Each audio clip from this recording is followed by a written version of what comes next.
Norteamérica, en los asuntos de Latinoamérica y el Caribe, uno, y dos, pues defendiendo nuestra soberanía nacional. Ese es el objetivo o el marco de la movilización del próximo 10 de diciembre, que aspiramos muy juiciosos estemos replicando para que tengamos una, no sé si una masiva participación, pero sí una participación mayor de las últimas que hemos tenido. Recordemos que va a salir desde el sector del Triángulo a las 2 de la tarde, finalizando en el Parque Caldas. Los volantes salen el día de hoy, el flyer está rotando esta semana, el carnaval ya está haciendo también el perimonio por diferentes partes de la ciudad, y esta actividad pues hace parte como esa preparación para ese escenario del 10 de diciembre. Entonces pues no hacemos más preámbulos, compañeras y compañeros, vamos a iniciar en este caso con el compañero Fernando Toro. Bien, buenos días compañeros. A ver, abordar el tema de la masacre de las bananeras requiere colocarlo en el contexto completo de América Latina. Lo que se vivía a finales del siglo XIX, la creación de la inclusión de todo el movimiento sindical latinoamericano, la consolidación de procesos agrarios, principalmente en Centroamérica, y en la pampa argentina con los migrantes. De eso dan cuenta Rojo.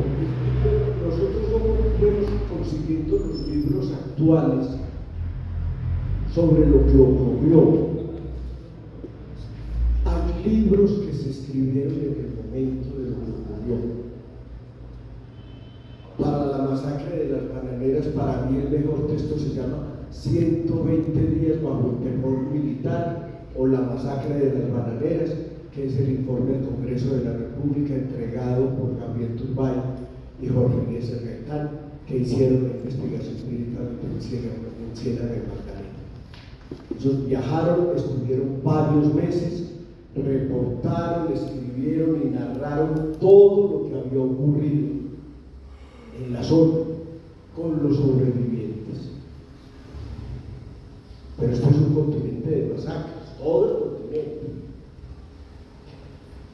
Hay otro texto bien interesante, Ante los bárbaros, escrito por un colombiano, José María Vargas Vila, uno de los escritores radicales más importantes de finales del siglo XIX y comienzos del siglo XX. Terminó la vida en España hacia 1930.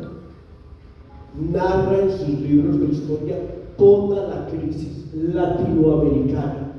Fue expulsado de Estados Unidos, amigo personal de José Martí, de Rubén Darío y de los grandes intelectuales de América. Nosotros nunca hemos dado valía a los escritos de él, son 85 obras, entre literarias, filosóficas y las obras de historia. Entonces, ¿cómo ubicar esto? Sencillamente hay un impacto histórico. Vamos a tratar de ubicarnos desde el 1900. Hay un impacto histórico en toda América Latina a raíz de masacres obreras, campesinas e indígenas, resultado de conflictos laborales, represión estatal, luchas sociales, principalmente fomentadas por empresas norteamericanas a lo largo del continente. O sea, es la época donde Estados Unidos está planteando quedarse con todo el continente. Ya lo vamos a ver de manera rápida, pues principalmente los problemas van a ser similares. Ojo con esto, estuvimos hace 15, 20 días en dos eventos internacionales, con la Federación Internacional de Derechos Humanos y con la Brigadas de Paz Internacional, y ¿qué encontramos? El lenguaje de América es el mismo. En toda América las frases son exactamente las mismas, madres buscadoras, todo eso, y eso nos lleva a uno a irse retrotrayendo y a encontrar que el lenguaje sigue siendo el mismo. En toda parte de América donde hubo masacres había industrialización y explotación laboral, había huelgas, había estados autoritarios proletarios y había movimientos indígenas, obreros y campesinos luchando mejores condiciones de vida. Ese era el retrato de América Latina. Primera gran masacre de Plaza Colón, 1906, Nicaragua, gobierno de José Santos Zelaya, reprime una manifestación estudiantil. El resultado fue una mortandad inmensa. Masacre de Río Blanco, 1907, México. Revuelta obrera de huelguistas textiles en Veracruz fue reprimida violentamente, dejando un saldo de cientos de obreros muertos. Masacre de la escuela de Santa María de Iquique, en el norte de Chile, la denominada zona del Salitre o del Guanaco. 3.600 trabajadores asesinados. Yo quisiera que paráramos hay un momento y colocáramos un versito de una canción del grupo Quilamachún, donde narran la matanza.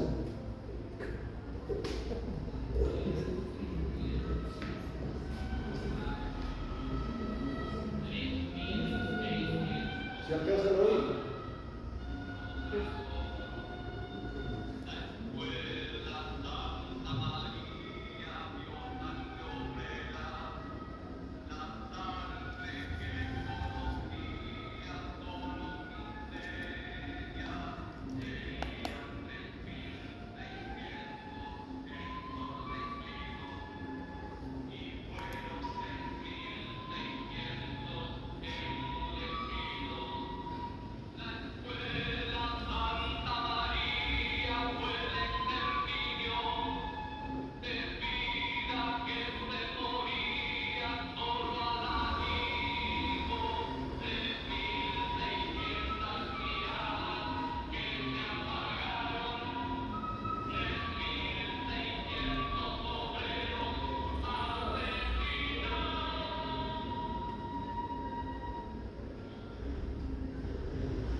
En este relato de horror pasamos a la región de La Laguna en México en 1911. Este proceso previo a toda la insurrección mexicana de Emiliano, de Pancho Villa, de la lucha por la tierra. Los campesinos estaban peleando por mejores condiciones de vida y también fueron masacrados. Está lo que se llama la masacre de la Semana Trágica de 1919 en Argentina. Se calculan 1.500 muertos obreros en Buenos Aires, y en las marchas obreras que hubo en Buenos Aires en esa semana. Está la masacre de los sastres y artesanos de 1919 en Colombia, una manifestación pacífica que solo pedía que los uniformes de las Fuerzas Armadas fueran confeccionados por los sastres y las modistas colombianas, y la respuesta que dio el Estado colombiano para defender el contrato con las empresas norteamericanas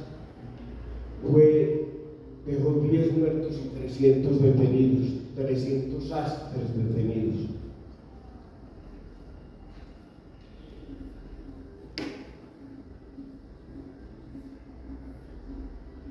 Siguiendo en esa escala de horror, está la masacre de Argentina de la Patagonia Rebelde de 1920 a 1922.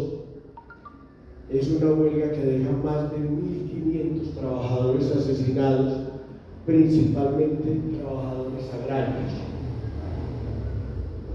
Está la matanza de Chile, otra nueva matanza que se llama la matanza de La Coruña, en la zona del Salitral, también en Tarapacá, que también deja otro saldo inmenso de muertos. y entonces llegaríamos a la masacre de las bananeras en Colombia en 1928. Pero previo a la masacre de las bananeras hay un hecho muy importante que nosotros casi nunca relatamos, y es la denominada República Socialista del municipio de Líbano del Tolima. O sea, ¿de dónde proviene el llamado nombre de la resistencia armada liberal, que después se van a denominar los bolcheviques? Y es en ese levantamiento campesino en el norte del Tolima en 1928, donde los campesinos declaran la posibilidad de una patria socialista. Se desconecta el sistema de Marconi, o sea, de telegramas. Ellos quedan desconectados alrededor de 4 meses. Ellos soñaban que afuera en Colombia toda la revolución ya estaba hecha.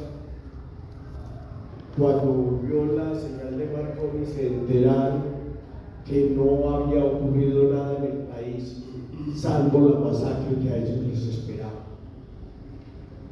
Y los campesinos, los rebeldes del Líbano, los primeros liberales rebeldes del Líbano, todos fueron asesinados. Pero nosotros, ese pedacito de la historia tan cercana a nosotros, aquí a 2 horas, pareciera que se nos borrara del mapa. Y entonces caemos a la masacre de las bananeras, que va a ocurrir unos meses después en Ciénaga Magdalena. Yo quisiera hacer aquí una lectura rápida de unos 3 versos de Álvaro San Clemente, un poeta colombiano, que dice: esas voces, nuestras voces, tremenda sinfonía de las voces en altos tallos de sonido, aquí la voz de un niño inútilmente muerto al alma, allí la de un anciano que entregó su vida arrodillado, y allá la implacable voz del mando, apunten fuego, acá una mujer con el vientre fecundado, que cayó de frente sobre el hijo apenas presentido, y más cerca la clamante y tremenda voz del obrero asesinado, y el gemido del herido y la cólera impotente del caído, sorda voz de los vencidos por la fuerza implacable de los sometidos. Y termina él los versos diciendo: por la cólera sin voz de todos nuestros muertos, aquí está la nuestra, llena de blasfemias y rencores, a todos los vientos ardiente y violenta desatada, para gritar desde la cordillera detonantes desafíos. Esa gente, nuestra gente que cayó martirizada, somos los mismos de hoy, ayer sacrificados. Somos nosotros, proletarios, parias, campesinos. Esa gente es nuestra gente, entre el furor de rabia y odio implacable de multitud ahora recordada. 1928, gente de la zona bananera, gente por el imperialismo yanqui asesinada. Y cierro con la masacre más grande que tuvo América Latina, y es la denominada la masacre de la Motusa en El Salvador, donde murieron, se calcula, en 30.000 a 32.000 campesinos en la rebelión. O sea, previo a esto pues están los levantamientos en El Salvador, los levantamientos de Sandino en Nicaragua, pero esa masacre del Salvador es el punto de quiebre. No ha habido masacre más grande en este continente. En un solo día mataron 32.000 personas. En el año de 1932. Quisiera cerrar, ya hay muchos versos sobre esa masacre. Lastimosamente a nosotros, la mayoría se han relatado en canciones, a nosotros no nos dejan oír esa música. Nuestros sistemas radiales nunca nos la muestran, ni siquiera los sistemas culturales, nos muestran la historia de las masacres que están narradas en en los cantos de América Latina. Ese es más o menos como un relato de lo que yo quería compartir con ustedes hoy en la mañana. Invitarlos a que busquen los textos de esa época, hay notas de prensa y de todo, para poder entender exactamente cómo fue lo que ocurrió. Muchas gracias. Listo, agradecemos al compañero Fernando Toro por su exposición, por el respeto al tiempo. Listo, vamos a continuar entonces en este escenario con la segunda ponencia con el compañero Fabio Calle.